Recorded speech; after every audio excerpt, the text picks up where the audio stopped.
And welcome to the Prescribing Prosperity Podcast, or in this case, welcome back to the Prescribing Prosperity Podcast, because this is a two-part conversation with a really, really fascinating guest. The guest today on the podcast is Dr. Lynda Thompson, and I'm going to give you the abbreviated set of credentials that she's got, but for more than 30 years, she specialized in applying training that utilizes neurofeedback and biofeedback along with metacognitive strategies to improve client self-regulation skills. And it's a fascinating conversation. This is just a taste of her accomplishments and her credentials. Please look at the full biography in the show notes to acquaint yourself with what she's done and her impressive body of work. John and Alex, thank you for facilitating this conversation. We left off in the middle of diet.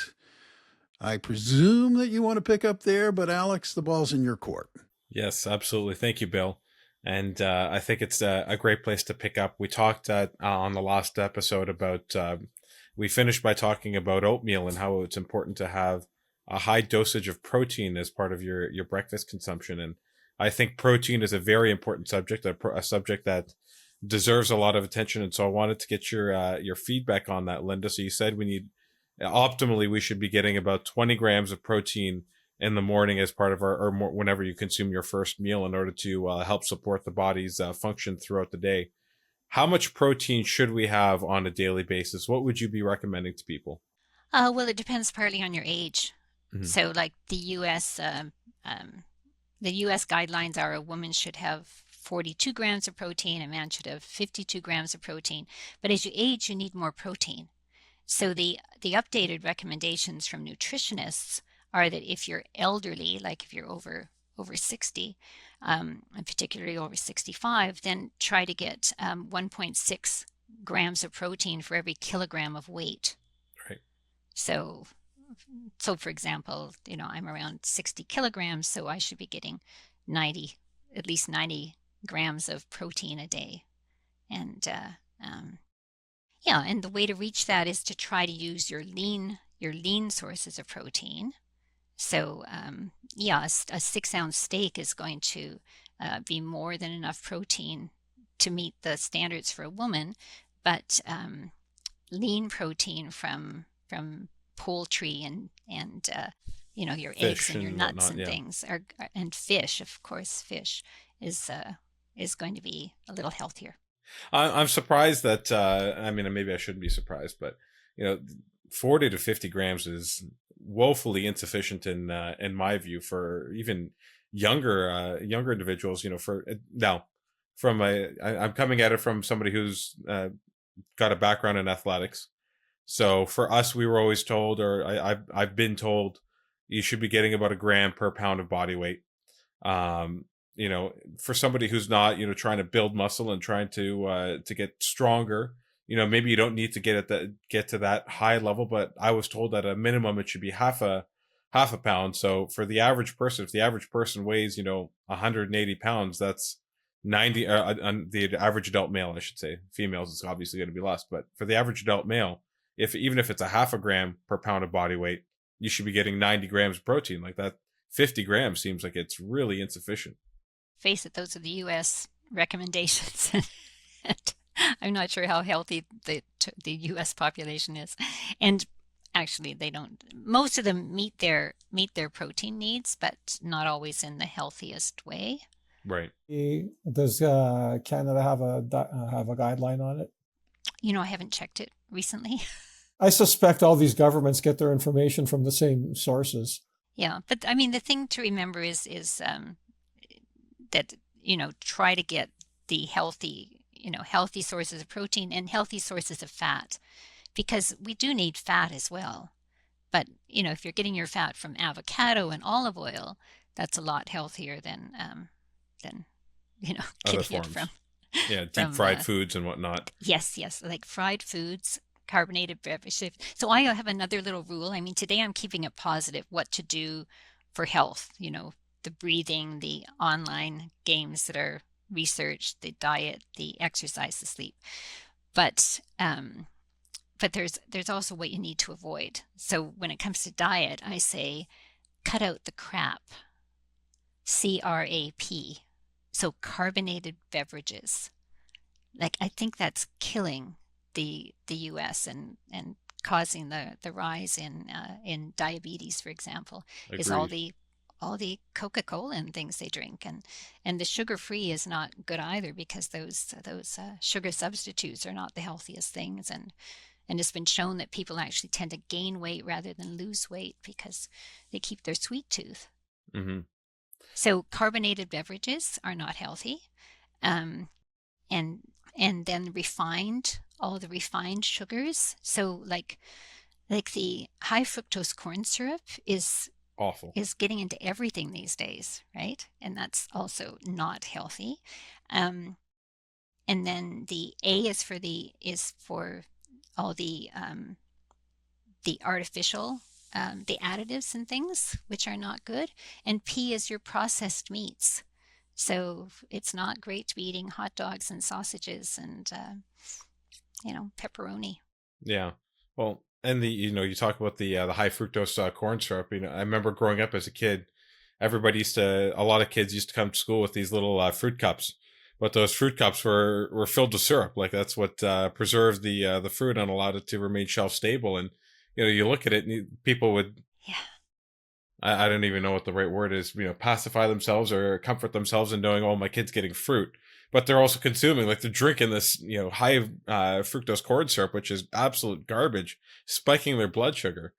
But anyway, going back to the protein subject, I wanted to get your feedback on how do you feel about protein powder and protein drinks for people as not only just like a post-workout supplement, but as a supplement in terms of if they're not able to get their diet or their enough protein through their food, as a way to try and increase their protein consumption throughout the day.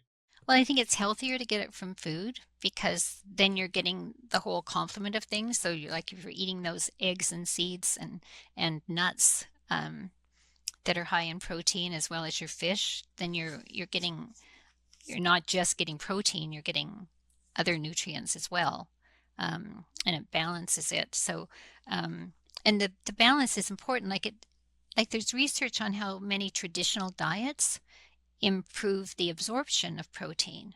So beans are high in protein, but beans with rice, right? It's a good combination. And if you think of places like Mexico, beans and rice are staples. Mm-hmm. So sometimes the combinations are important. Yeah. Mm-hmm. But for the powders, I would just read the ingredients. You want something that's got a very short ingredient list. Yeah, the shorter the better. So my co-author on the ADD book, Bill Sears, who's quite a famous pediatrician, Dr. William Sears. You can go to askdrsears.com if you have any questions about kids and raising them. He wrote the baby book, so he's well known for that. But his more recent books are actually on brain health. Mm-hmm. And he has this rule of thumb that if it's got more than 4 ingredients, you should really pause before buying it. And if it's got ingredients that wouldn't be in your cupboard, you should pause before buying it. And I saw a recent thing.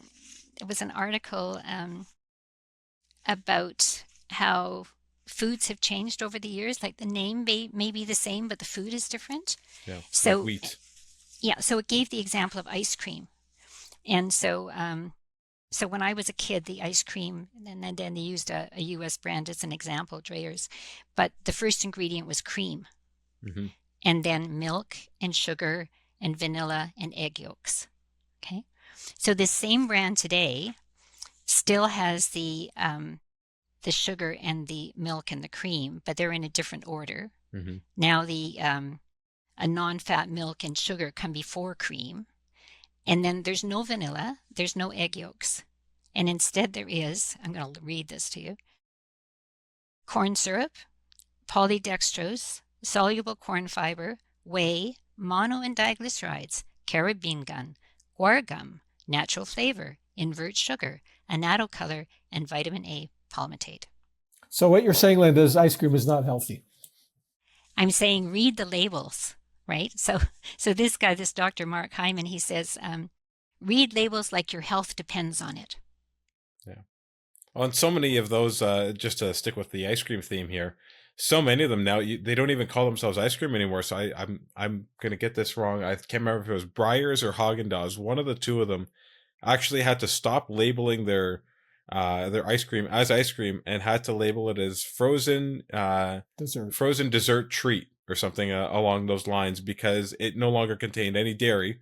And so they said, well, we can't call it ice cream because there's no cream.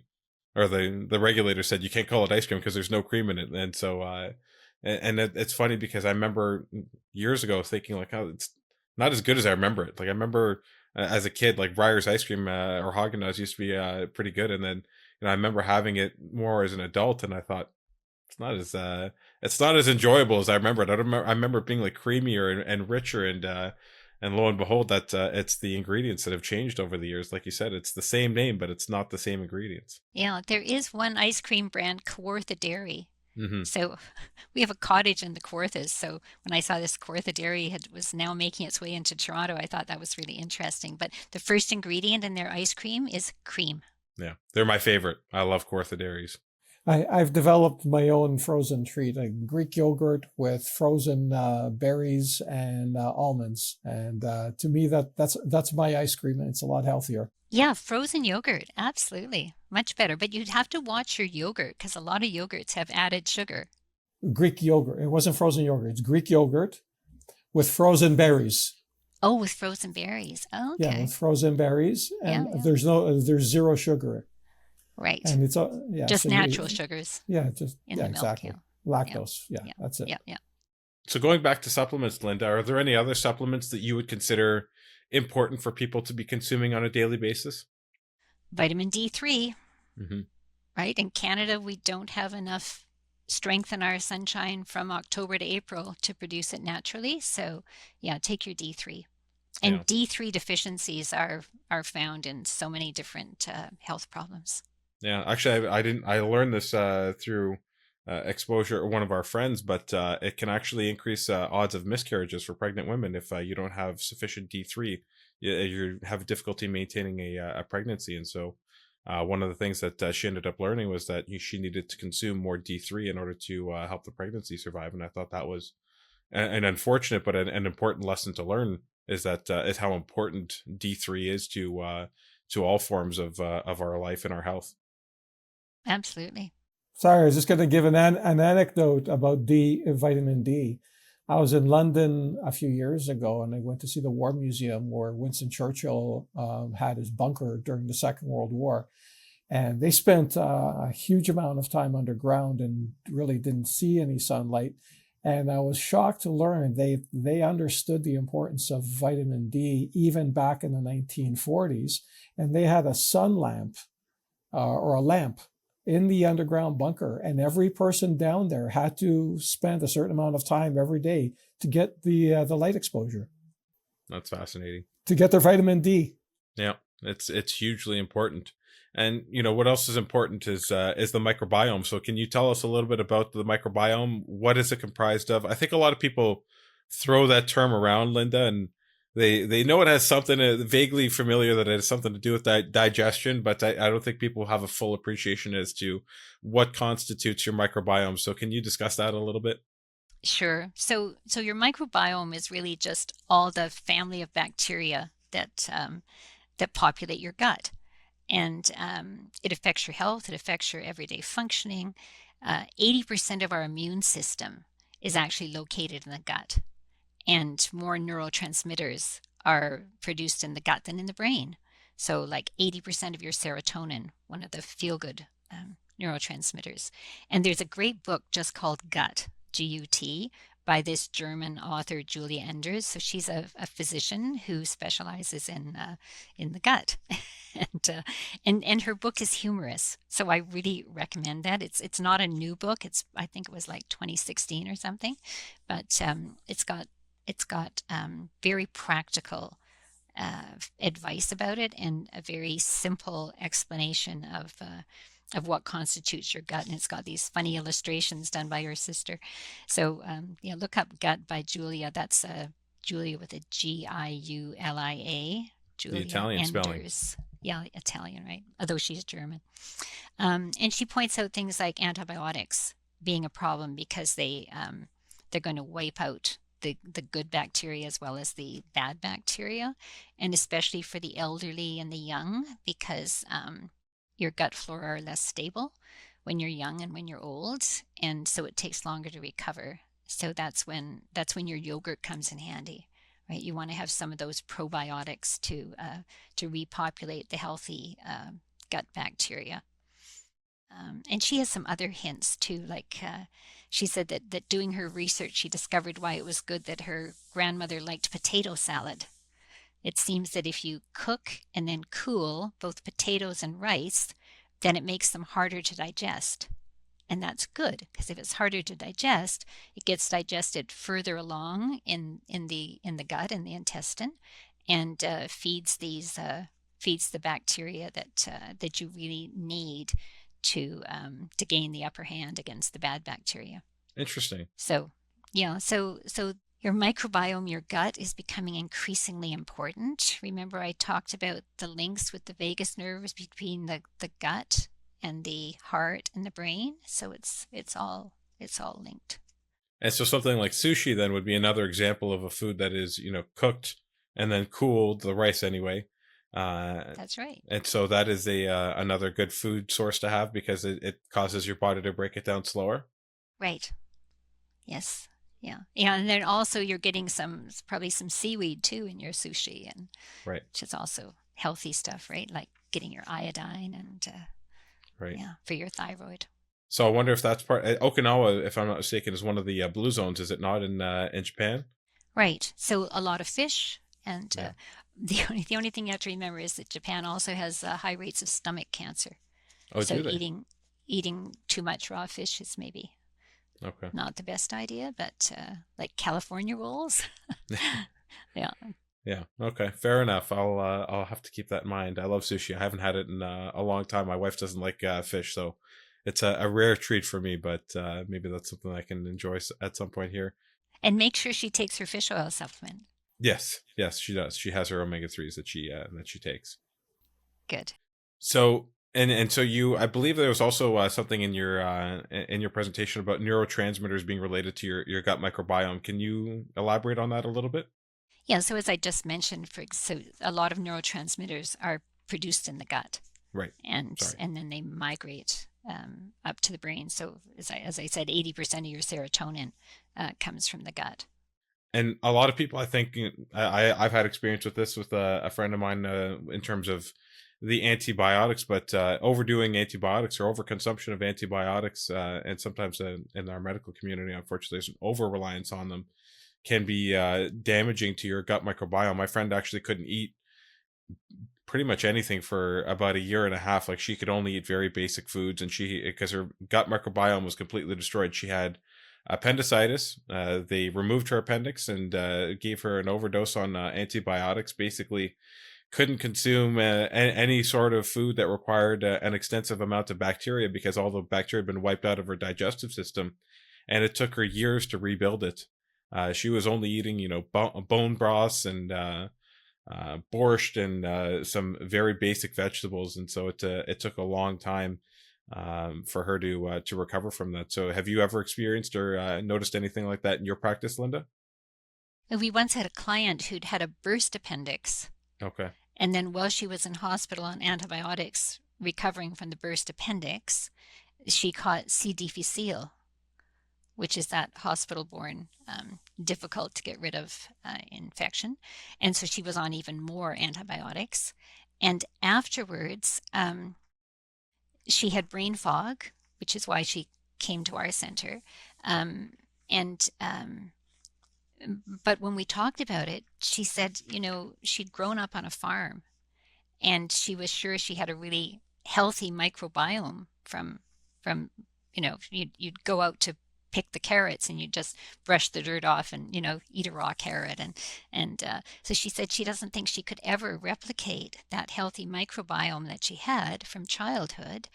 And one of the things that happened was that this woman who'd always been rail thin became became overweight.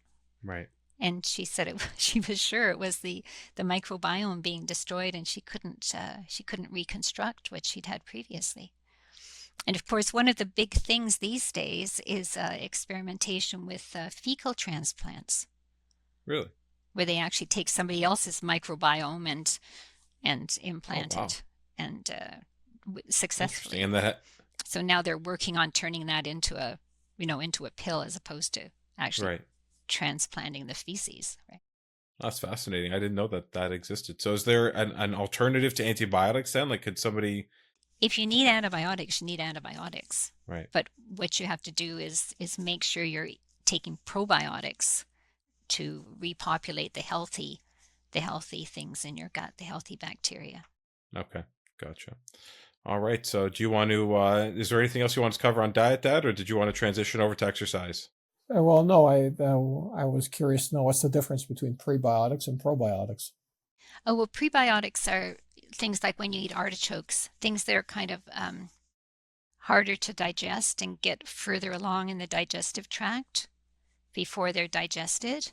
So they're feeding certain bacteria that are good bacteria. Other than artichokes, is there another example? Yeah, so the family is things like artichokes and onions, and I think garlic's in there. Yeah. So again, like we're getting onto the Mediterranean diet, aren't we? Right. Yeah. Right. Yeah. Leeks, Yeah. asparagus. Okay. Yeah. And in terms of diets, like if anybody wants to look up diet, so there's the Mediterranean diet that's easy information on that. There's another diet called the DASH diet. DASH stands for Dietary Approaches to Stop Hypertension. And then they've combined the Mediterranean diet and the DASH diet, and they call it the MIND diet, MIND, standing for this combined Mediterranean DASH intervention for neurodegenerative delay. Right? So it's supposed to be brain healthy and keep your brain younger if you kind of combine those two. And yeah, so eat all the healthy stuff, and as I say, cut out the crap, the carbonated beverages, the refined flours, the added sugars, the processed meats. Like when my late husband became diabetic, my rule was we're cutting out the white stuff. Right. So things made with white flour and white rice, so have the brown rice instead. And so that's an example of like a simple rule to follow. I think, unfortunately, in our society where foods become so readily available and so easily available with the delivery services that bring anything that you want to your doorstep, a lot of times people fall into the trap of I'm hungry, I want whatever's going to be fastest, and usually the fastest foods are not the most healthy, and so you end up and it's so easy and it relatively inexpensive to do it for the average person. Right, and it tastes good. It does. Like a McDonald's French fry actually tastes good. Yes. Right? It's designed to. And it's designed to, right? Yeah. But it's not good for your health, right? Nothing fried. But if anybody orders, when I'm out to dinner and anybody orders French fries, I'll eat one of their French fries. Just for a sample. One is okay. One is okay. Yeah, and that's a good point there, John, that I think if you eat well 80 to 90% of the time, like don't feel deprived if you want that particular treat that you've loved since childhood, have it occasionally. I think the French have it correct. If you've been to a French restaurant, they bring you dessert.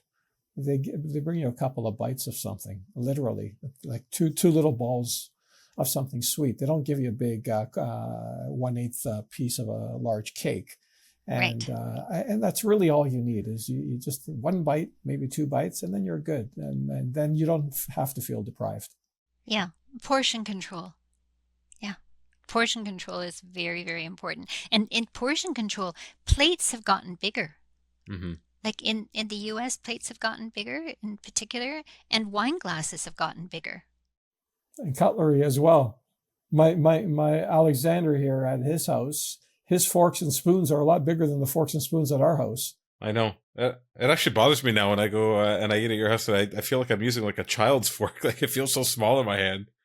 But so you understand what Lynda's saying is there's a method to the madness. Yes, it reduces first of all, it slows down the rate at which you're able to consume because you're using a smaller piece of cutlery. You can only carry so much food to your mouth at a time, and so it slows down the rate, gives your body time to digest and realize that it is satiated. You don't need to consume as much, and you also take smaller bites, which is also helpful and safer. But anyway, I digress. Well, it takes about 20 minutes for the message that you're getting full to reach the satiated center in the brain. So that your brain knows I've had enough. So if you eat very quickly, you can still feel hungry even though you've eaten enough. Right. So eating more slowly, having that soup course, like having that soup course before the main course, that's going to make for a more leisurely meal, and it's going to let you feel full appropriately. Yeah, instead of still feeling hungry and then gobbling up that, I don't know, big piece of pie. Well, like my dad was saying that with the French, where they break everything up into its own course, Mm-hmm. it slows the rate of absorption. So even though you're not having big portions in each course, the small amounts and spread out over an extended period of time helps you feel full without over consuming, as opposed to, you just load up one giant plate and you consume it very quickly, like you were saying, Lynda, and then you're like, well, I'm still a little bit hungry because your brain hasn't fully absorbed the fact that there's so much volume that's in your body that it doesn't need anymore. Right. And some of that's because a lot of the food we have today, we don't need to chew as much. Yes. Like chewing is really important. My grandmother, this healthy grandmother of mine, used to tell you, like, chew your food 100 times. Right? And what does Bill Sears say in one of his new little booklets for children? Bill is always good at little sound bites. So he says, the more you chew, the better you poo. Mm-hmm. Right. So it does help your digestion. Well, and I'm sure it's your body's able to extract. I don't know this for sure. I'm speculating, but I wonder if it helps your body extract more nutrients, because the food is more evenly processed, and so you're leaving less breakdown for the digestive system, and so it's just focused on nutrient extraction as opposed to actually breaking down the food. Whereas if you consume things in giant pieces, I'm sure your body spends a lot of time and a lot of energy just breaking it down so that it can process it, and less time on extraction of nutrients. I could be wrong on that. You may have more insight on that, Lynda. I don't know the data on that, but digestion starts in your mouth with the saliva. So having food longer in your mouth, chewing longer, is helping your digestion for sure. I think everyone should remember the episode with I Love Lucy, when she's working at the chocolate factory on the conveyor belt, and the conveyor belt's moving the chocolate so fast she couldn't keep up. I think that's similar to our digestive processes. If we were eating fast, it's like that rapidly moving conveyor belt that we can't process. So just slow it down, and that'll allow your body to function more efficiently. Right. And keep up the flavonoids. Right. So there was this great study done, Queen's University in Belfast, and it was a long-term study where they followed them for quite some time, and they found that the people who had more flavonoids in their diet were much healthier, and it was associated with 28% reduction in dementia. Right. So healthy aging for the brain. Sorry, an example of a flavonoid? So flavonoids think of things that are colorful and things that are plant-based. So actually the top 3 flavonoids in this study, remember this was in Belfast, Ireland, were tea, berries, and red wine. Right. Those were the top 3, because tea, of course, is made basically from a plant. And then other sources of flavonoids would be like apples and grapes and oranges and grapefruit and sweet peppers, onions. So anything colorful is going to have high flavonoids. So coffee? Coffee is from a plant, but I mean, coffee is a really complex thing, right? So I'd say limit it to 1 cup a day, generally. I just drink a big cup. That's fine. I drink mine right from the pot. Yeah. And the red wine, the benefits is from the flavonoids, from the tannins and the anthocyanins, not from the alcohol. But a lot of people who have expertise in diet will say that like a glass of red wine with dinner is okay. Just keep it at one glass. Right. And of course, recent research says that the best amount of alcohol is no alcohol. So, Right. especially for anti-cancer diets. But anyway, I was really impressed with this research using the UK Biobank with a 9-year follow-up showing 28% reduction in dementia if you just eat those colorful foods that have flavonoids. Right. That's good to know. So let's transition now to exercise so we can get to the last couple of topics here before we got to wrap up. So exercise, tell us a little bit about what is the optimal exercise? How frequently should people should people be exercising? I'll let you take it away, Lynda. Yeah. So if I'm lecturing and I say, okay, what's the best exercise? People in the audience will start saying, well, rowing, that uses 80% of your muscles, or running, or, look at all those people who run marathons and stay healthy. And but my response is the best exercise is the one that you'll do. Right. Right. So the important thing is to be active on a regular basis. And so not so much what you do, but just do something and do it regularly. And so swimming, for example, is good. Like think about your own needs and any limitations. So if you don't want something weight bearing, if you've got older knees and hips, then swimming is great. Walking is what we're designed for. And walking in nature is much healthier than walking on a treadmill. Right. In fact, some research suggests that it's twice the benefit if you're out in nature walking. I was reading up on the Augusta golf course, the National. I have a friend who's a keen golfer who finally got to play on that golf course, which isn't easy because you have to be invited to play there. But the person who designed that golf course was a Scottish physician. Really? So, and this guy, growing up in Scotland and, born in the 1800s, he was keen on golf. And then he got into golf architecture as well as being a physician. But he said that in his medical practice, if he could get someone to take up golf, that it typically would cure their ills because they'd be spending 4 hours out in nature, focusing on problem solving, thinking about their game, not about other things, and walking in nature. Mm-hmm. That's fine, Lynda. I'll golf more and drink more wine. You've convinced me. just one bit of red wine a day, and it's the flavonoids, not the alcohol, that are good for you. Like grape juice. Grape juice would probably be better. The only problem with golfing for me is I get angry at myself because I'm not very good, and so the stress levels go up. So I gotta go back to the breathing techniques then when I'm walking out there. That's right. Actually, we once worked with a pro golfer. And she said, and she had her father owned a golf course and she wanted to make it on the circuit. Anyway, she said that in all the lessons she'd had and all the other pros she'd worked with as she was growing up, nobody had taught her about breathing. Breathing's key. And once we got her to time her breathing to swing as she finished the exhale, she said she could drive like 20 yards further. And then she started teaching the breathing techniques to her students, and she said every one of them could drive further when they thought about the breathing and timed their shot with the breathing. Yeah, that makes sense. So one last question on exercise before we transition to sleep. How much exercise should people be doing on a daily basis? Is there a minimum amount that you'd recommend?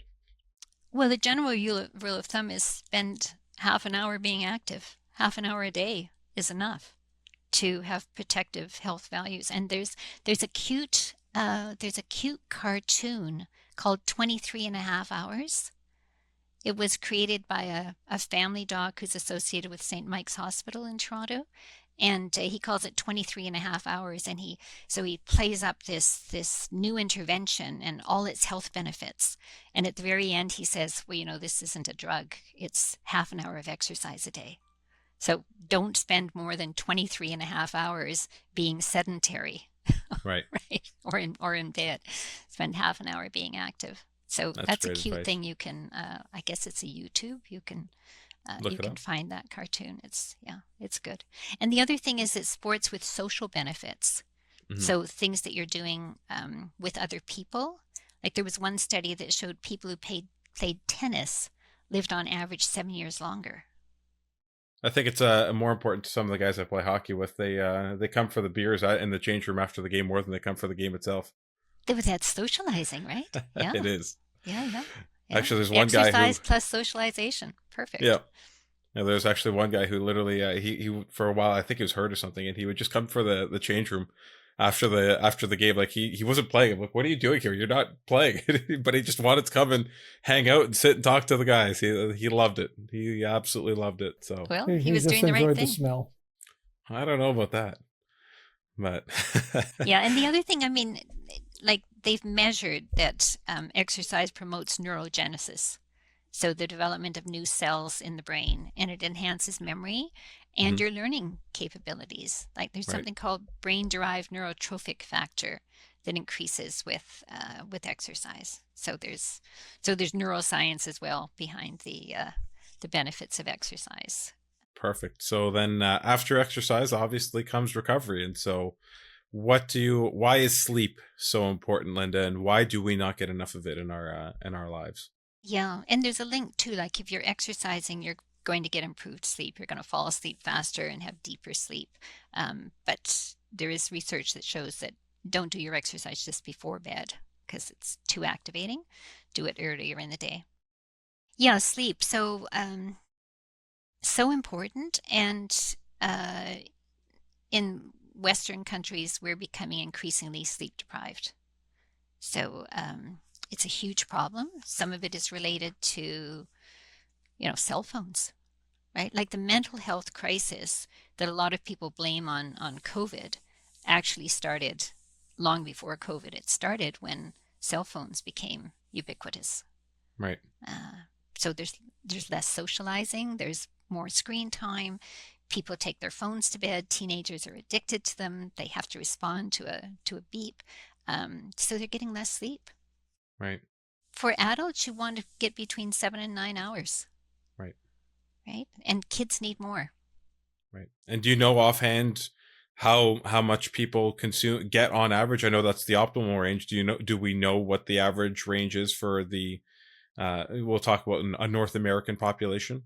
Well, we know that at least a third are sleep deprived. Right.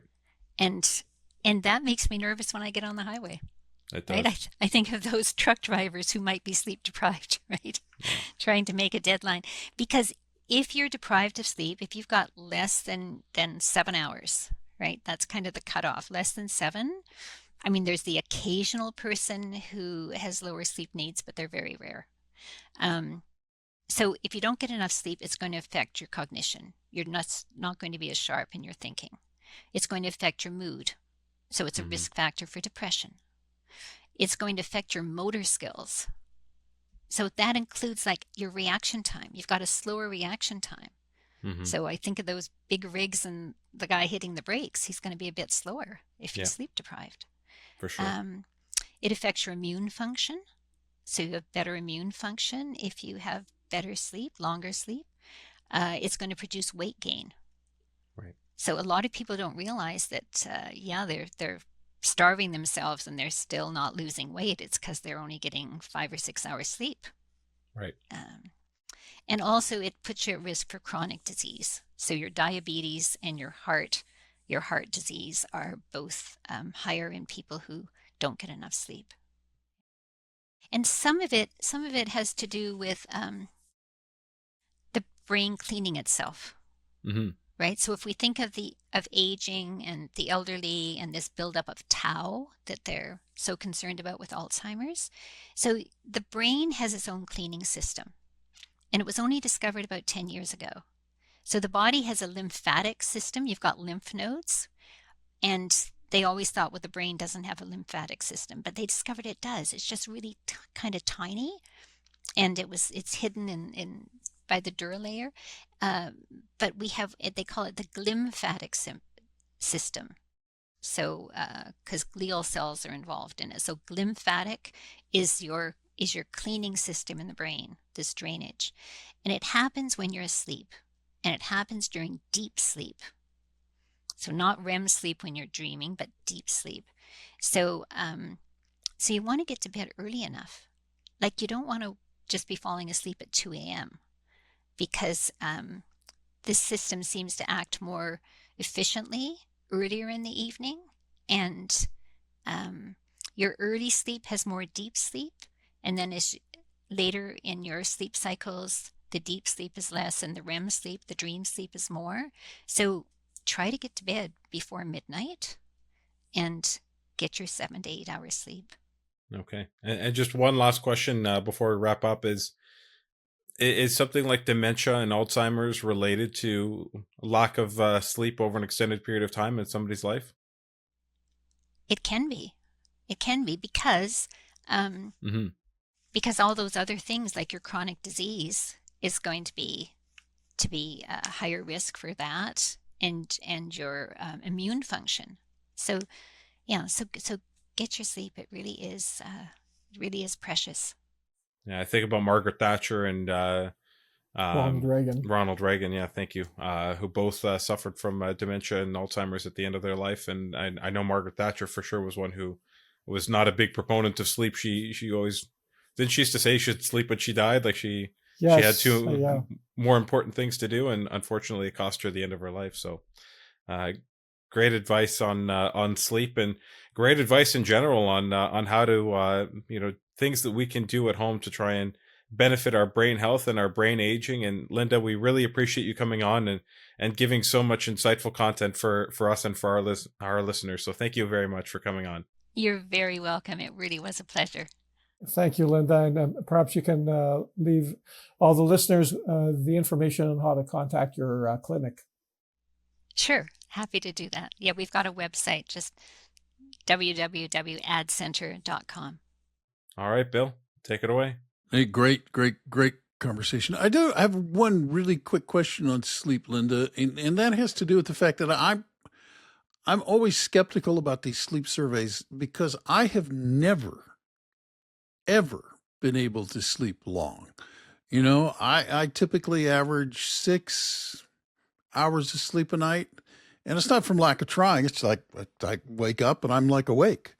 I mean, so I'm assuming that we're talking about general guidelines, or are we talking about, or in my case, are we talking about somebody that needs to get some help to sleep a little more? Well, you live in New York, Bill. I think that's part of the issue. The city that never sleeps. Could be. Yeah, so less than 7, I would say you are putting yourself at risk. Interesting. You may be one of those rare birds who doesn't need as much, but yeah. There was an interesting study done with basketball players, elite basketball players. Sure. And they did this radical thing of making them stay in bed for 10 hours for a couple of weeks. Wow. And it meant they cut down on their practice time. But their skill level, and they had all these fancy ways of measuring their skills, improved by 10%. And if you're already at an elite level, to improve 10% is like enormous. Enormous. And it was just making them stay in bed. And they told them you don't have to sleep, but you have to stay in bed without electronics. Wow. So like they were overdoing it, but Right. they felt that these guys weren't getting enough sleep. What about the role of naps? What about the role? Because I'm a person who never has been able to sleep much longer than 6 hours, but I always need 20 minutes in the afternoon at some point, and I suddenly feel dramatically better. Okay, so you are getting more than 7 hours then. Oh, interesting. Right, because your nap time counts. Interesting. Generally speaking, sleep hygienists will say avoid napping and you'll sleep longer at night. But if that's your pattern, then I'd say, yeah, keep up that nap. Cool. Because there are many cultures where that's the norm, Mm-hmm. right? And so And there's a neuroscience reason for it too. So theta waves, these slow waves, we nickname them the sleepy waves. And your highest theta is 12 hours after your deepest sleep. So if your deepest sleep was at 2 in the morning, at 2 in the afternoon, you're going to be tired. Ooh. Right? You're going to have that increase in your sleepy waves, right? So when people have siestas, cultures with siestas, it's not just the postprandial effect that after a meal, your digestive system is taking the blood flow and you're going to feel sleepier, but it's also this increased theta in the afternoon is going to make you more prone to falling asleep. Interesting. But I would say because siestas are part of the culture in many countries, and if you have an afternoon nap habit, go for it. Excellent. So I shall continue to do so. But try to get an extra half hour at night too. I'll try. I'll try. Even just try getting to bed half an hour earlier. Oh, I already go to bed at 10 o'clock and everybody thinks I'm crazy. So, but I do have a friend who goes to bed around 9. So, But yeah, thank you, Lynda. This has been a fascinating conversation. It's just been excellent listening to you talk about this, and really appreciate you joining John and Alex. And Alex and John, thank you for facilitating the conversation and bringing her on. www.add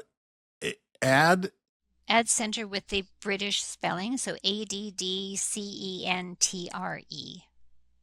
AdCenter.com. Yeah. And for sleep, if you want to read up more on sleep, there's a really good book called Why We Sleep by Matthew Walker. He's like the new guru of sleep. And you can also I'm pretty sure he's on YouTube as well. Matthew Walker, Why We Sleep. Very good. And I will have to check that out. And Alex, now that we know how to get a hold of Lynda, how do we get a hold of y'all if we want to have a conversation with you? Yep, people can go to our website, medwealth.ca. That's med-wealth.ca. Super. The other thing you can do if you're listening to this podcast and you're not a subscriber is become a subscriber. That is so easy. You don't have to go anywhere. You just hit the follow button. Then you're a subscriber. And the great thing about that is that every time a new edition of this podcast is released, you're notified and you can give it a listen. If you're listening to part 2 and you didn't listen to part 1, go back and give part 1 a listen as well. Get your whole complete picture here with Lynda. Until next time, I'm Bill Tucker. Thank you on behalf of John and Alex and everybody at MedWealth Financial for joining us today and taking the time to listen. We'll catch you next time. Thank you for listening to Prescribing Prosperity. Visit our website at med-wealth.ca. That's med-wealth.ca for more information or to connect with us for a consultation. Don't forget to click the follow button to be notified when new episodes become available. The information covered and posted represents the views and opinions of the hosts and their guests and does not necessarily represent the views or opinions of IPC Securities Corporation. The content has been made available for informational and educational purposes only.